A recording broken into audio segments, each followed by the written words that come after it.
Assalamualaikum warahmatullahi wabarakatuh. Halo anak-anak, pada kesempatan kali ini kita akan mempelajari materi mengenai sel makhluk hidup. Sel makhluk hidup ini masuk ke dalam bab sistem organisasi kehidupan. Ada yang masih ingat tingkatan dari sistem organisasi kehidupan? Ya, sistem organisasi kehidupan dimulai dari sel, jaringan, organ, sistem organ, dan organisme. Sudah siap dengan pembelajaran kita hari ini? Mari kita mulai. Adapun tujuan pembelajaran kita pada kesempatan kali ini adalah setelah melakukan pembelajaran, peserta didik dapat membedakan sel hewan dan tumbuhan dengan baik dan benar, menyajikan data berdasarkan laporan, dan mempresentasikan hasil percobaan pembuatan model sel dengan benar. Pengertian sel. Sel merupakan unit terkecil dari makhluk hidup yang dapat melaksanakan kehidupan. Disebut unit terkecil karena tidak dapat dibagi-bagi lagi menjadi bagian yang lebih kecil yang dapat berdiri sendiri. Sel dapat melakukan proses kehidupan seperti melakukan respirasi, perombakan, penyusunan, reproduksi melalui pembelahan sel, dan peka terhadap rangsangan. Secara struktural, tubuh makhluk hidup tersusun atas sel-sel, sehingga sel disebut satuan struktural makhluk hidup. Tubuh makhluk hidup dapat melaksanakan kehidupan jika sel-sel penyusunnya berfungsi, sehingga sel disebut juga satuan fungsional makhluk hidup. Sejarah sel.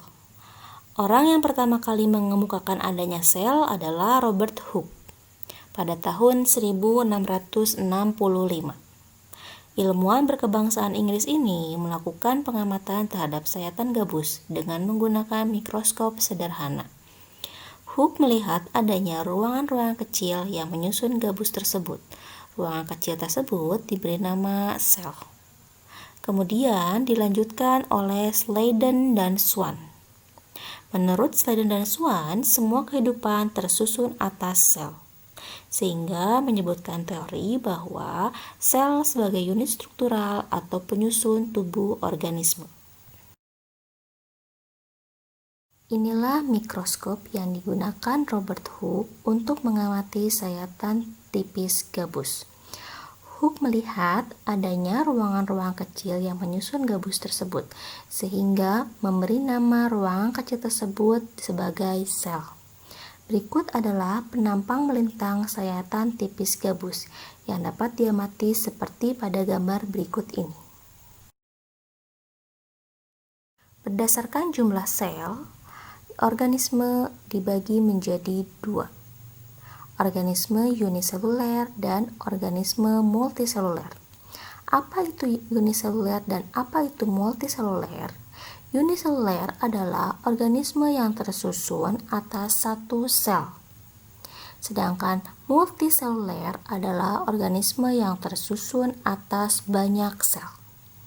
Contoh organisme uniseluler adalah bakteri.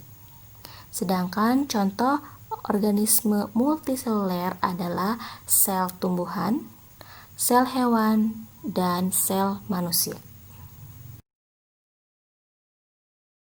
Berdasarkan ada tidaknya membran inti, sel dibagi menjadi dua, sel prokariotik dan sel eukariotik.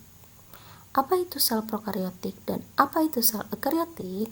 Sel prokariotik dicirikan oleh tidak adanya membran inti, sedangkan sel eukariotik memiliki membran inti. DNA sel prokariotik berbentuk sirkuler dan juga memiliki DNA sirkuler lain yang disebut dengan plasmid. Sel eukariotik lebih bersifat kompleks dibandingkan dengan sel prokariotik. Sel eukariotik terdiri dari 3 bagian besar, yaitu membran sel, sitoplasma, dan inti sel. Struktur umum sel. Secara umum, sel tersusun atas membran sel, sitoplasma, dan organel. Membran sel merupakan bagian terluar dari sel. Fungsi dari membran sel adalah untuk melindungi seluruh isi sel. Sitoplasma. Sitoplasma merupakan koloid yang mengisi seluruh bagian sel. Di dalam sitoplasma, selain terlarut zat makanan dan zat-zat lainnya, juga terdapat organel-organel sel yang memiliki fungsi masing-masing.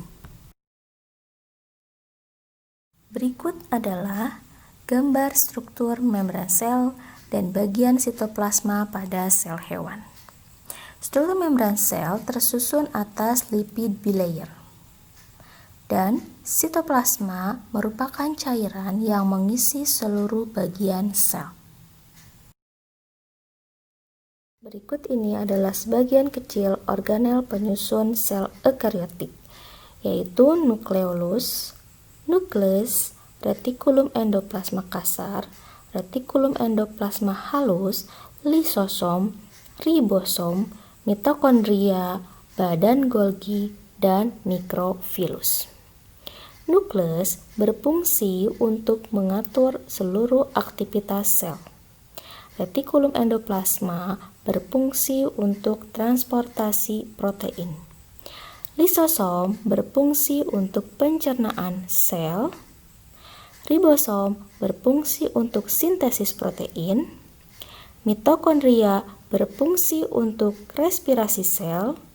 Badan Golgi berfungsi untuk sekresi protein. Berikut adalah gambar sel hewan dari sel hewan dan sel tumbuhan. Silahkan kalian amati organel penyusun organel apa saja berikut yang menyusun masing-masing sel tersebut.